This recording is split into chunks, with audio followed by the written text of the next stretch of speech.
Hello everyone, good morning to all of you. हम जो कर रहे हैं इवोल्यूशन में एविडेंसेस कर रहे हैं। आज हमारा जो टॉपिक रहेगा बायोजियोग्राफिकल एविडेंसेस। ठीक है, बायोजियोग्राफिकल एविडेंसेस। अब जो ये जियोग्राफिकल एविडेंसेस करने से पहले आपको बायो का तो मतलब सबको पता ही है। बायो का मतलब होता है लाइफ। ठीक है, और जो हमारे पास रहता है जियोग्राफी में हमने क्या करना होता है, distribution of places on earth, कि हमारे पास जो अर्थ है कौन सी जगह पे कौन सी कंट्री है, इन सारी चीज़ों की हमने क्या करनी होती है, स्टडी करनी होती है।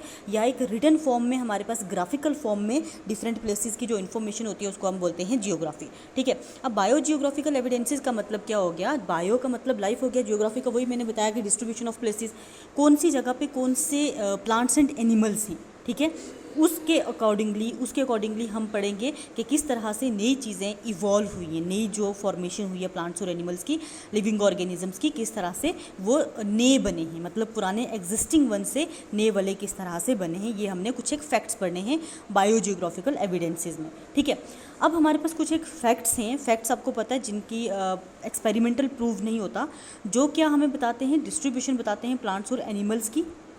किसके बेसिस पे, बायोजियोग्राफी के बेसिस पे। ठीक है, इसके बेसिस पे बताते हैं किस तरह से इवॉल्व हुए नई चीज़ें। अब उसमें सबसे पहले है डिसकंटिन्यूस डिस्ट्रीब्यूशन। अब डिसकंटिन्यूस डिस्ट्रीब्यूशन का मतलब क्या हो गया, डिसकंटिन्यूस डिस्ट्रीब्यूशन के मान लो ये एक एरिया है। ठीक है, एक सेकेंड, ये एक हमारे पास एरिया है, कोई एक चीज़ यहाँ पे लोकेटेड है, कोई एक चीज़ यहाँ पे लोकेटेड है। ठीक है, एक कंटिन्यूशन नहीं बनी हुई है। डिसकंटिन्यूसली अगर कोई चीज़ें लोकेटेड हैं, चाहे वो एक कॉमन एंसेस्टर से अराइज हुई। मान लेते हैं, मैं आपको एग्जांपल देके ही बताती हूँ। जो हमारे पास एक लंग फिश है, इससे इसके 3 बच्चे हुए। ठीक है, ये वाला चला गया इस एरिया में, ये वाला चला गया इस एरिया में, ये वाला चला गया इस एरिया में। अब ये जो तीनों एरियाज़ हैं ये आपस में सेपरेटेड हैं। ठीक है, सेपरेशन इनकी किसी भी फिजिकल बैरियर की वजह से हो सकती है। मान लो कि यहाँ पे इनके बीच में वाटर बॉडीज़ है। वाटर बॉडी मतलब कोई भी रिवर या ओशन वगैरह है, ये एक दूसरे के साथ लिंक नहीं है। ठीक है, इसी तरह इनकी फिर आगे जनरेशन्स कैरी ऑन होना शुरू होगी। कुछ टाइम बाद अगर इनको कंबाइन किया जाए, इन तीनों वैरायटीज़ को हम कंबाइन करें, तो ये आपस में रिप्रोडक्टिवली आइसोलेटेड होंगी। रिप्रोडक्टिवली आइसोलेटेड का मतलब ये आपस में रिप्रोडक्शन शो नहीं कर सकती। क्यों? क्योंकि इनमें वेरिएशंस आ चुकी हैं। वेरिएशंस किस वजह से आई, इनकी अलग अलग जियोग्राफिकल डिस्ट्रीब्यूशन की वजह से। ठीक है, तो ऐसी वेरिएशन, अब इवोल्यूशन की अगर हम बात करें, इन तीनों की नई स्पीशीज़ बन चुकी हैं, ये तीनों की तीनों अलग अलग वैरायटीज़ बन चुकी हैं। ठीक है, तो जियोग्राफिकल डिस्ट्रीब्यूशन की वजह से, इनकी डिस्ट्रीब्यूशन की वजह से नई स्पीशीज़ का ओरिजिनेशन हुआ है एक कॉमन एंसेस्टर को लेके। ठीक है, कॉमन एंसेस्टर था, 3 अलग अलग स्पीशीज़ ओरिजिनेट हो गई, अलग अलग जगह पे रहती हैं और ये आपस में क्या है, रिप्रोडक्टिवली आइसोलेटेड है। इस तरह से डिसकंटिन्यूस डिस्ट्रीब्यूशन जो है वो लीड करती है इवोल्यूशन को। ठीक है, इसमें एग्जांपल जो मैंने ये बताई है, ये है हमारे पास लंग फिश की एग्जांपल।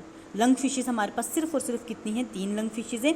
ये आपको नाम याद रखने बहुत इंपॉर्टेंट है, बहुत ज़रूरी है आपको ये लंग फिशेज़ के नाम याद रखने।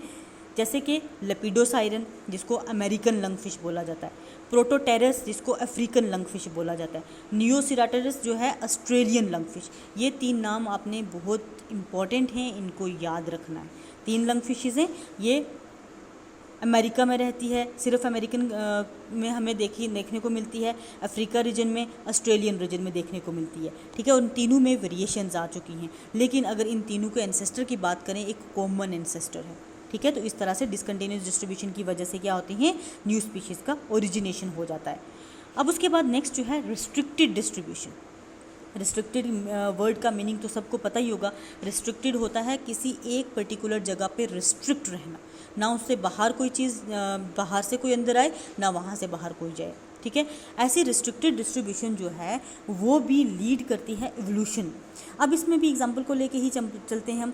जो हमारे पास ऑस्ट्रेलिया है, ऑस्ट्रेलियन कंटिनेंट है, वहाँ पे एग लेइंग मैमल्स और पाउच्ड मैमल्स हमें देखने को मिलते हैं। ठीक है, एग लेइंग मैमल्स और पाउच्ड मैमल्स। अब मैं आपको इनकी एग्जांपल नहीं बताऊंगी क्योंकि मैंने बड़ी बार आपको क्लास में बताया हुआ है। आप लोग मुझे इसकी एग्जांपल्स कमेंट सेक्शन में बताएंगे। एग लेइंग मैमल्स 2 ही हैं, उनका नाम बताना है आपने, और पाउच्ड मैमल में क्या आता है वो आपने बताना है। ठीक है, तो ये जो वैरायटीज़ हैं ये ऑस्ट्रेलियन कंटिनेंट तक रिस्ट्रिक्ट रहती हैं।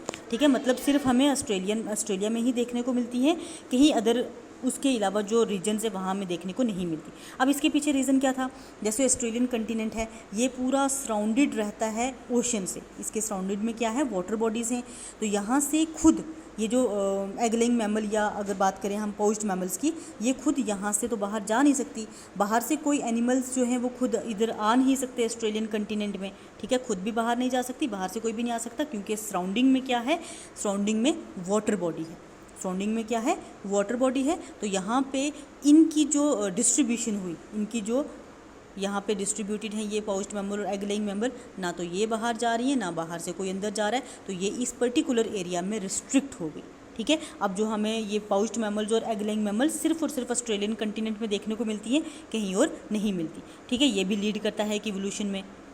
देन उसके बाद है लाइफ ऑफ ओशनिक आइलैंड्स, ठीक है, मतलब ये मान लो ओशन है, इसके बीच कोई आइलैंड है, अगर इसकी लाइफ को और मेन लैंड जो बाहर में अर्थ है, ज़मीन है, उसको कंपेयर किया जाए, कुछ एक सिमिलरिटीज़ होती हैं, जो यहाँ पे स्पीशीज़ है, जो यहाँ पे स्पीशीज़ है और जो यहाँ पे प्लांट और एनिमल दोनों की स्पीशीज़ है, इन दोनों को अगर हम कंपेयर करें, कुछ एक सिमिलरिटीज़ तो हमें दिखेंगी, लेकिन वो सिमिलरिटीज़ बहुत कम है, रिप्रोडक्टिवली आइसोलेटेड होती हैं, ठीक है। ये सिमिलरिटीज़ क्या शो करती हैं कि ये पर्टिकुलर स्पीशीज़ किसी टाइम पे, ये पर्टिकुलर स्पीशीज़ यहाँ से इधर माइग्रेट होके गई हैं। अब जब यहाँ माइग्रेट होके गई, यहाँ डिफरेंट इन्वामेंटल कंडीशन थी, यहाँ इन्वामेंटल कंडीशन डिफरेंट थी, और उन इन्वामेंटल कंडीशंस की वजह से इन्होंने एडॉप्टेशन शो कर ली है, ठीक है। और वो जो एडॉप्टेशन है वो इन दोनों स्पीशीज़ को आपस में सेपरेट कर देती है, रिप्रोडक्टिवली आइसोलेट कर देती है।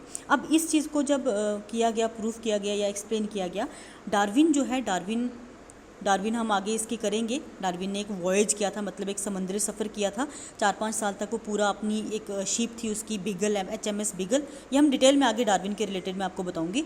उसने जब ये पूरा समुद्री अपना सफ़र किया था, वो एक आइलैंड पे पहुंचा था, गैलापागोस आइलैंड, ठीक है, गैलापागोस आइलैंड। वहाँ पे उसने नोटिस किया कि जो स्पीशीज़ वहाँ पे हैं वो मेन लैंड से डिफरेंट हैं, थोड़े बहुत सिमिलरिटीज़ हैं, लेकिन उनकी अडोप्टेशन की वजह से बहुत ज़्यादा डिफरेंसेस आ चुके हैं, ठीक है। और इसने फाइनली क्या बोला, इसने यही कंक्लूड किया कि मेनलैंड से वो स्पीशीज़, पर्टिकुलरली उसने बर्ड फिंचेस के बारे में बोला था, वो वहाँ पे माइग्रेट करके गई, वहाँ के इन्वायरमेंटल कंडीशंस के साथ अडॉप्ट हो गई और एक नई स्पीशीज़ बन गई। मेनलैंड के कंपैरिजन में वो एक नई स्पीशीज़ बन गई। मान लो यहाँ से माइग्रेट करके यहाँ गई, अब जाके यहाँ के इन्वायरमेंटल कंडीशन में एडजस्ट हो गई हैं, इनसे डिफरेंट हो गई हैं, तो इनसे डिफरेंट होने का मतलब वो एक नई स्पीशीज़ बन गई।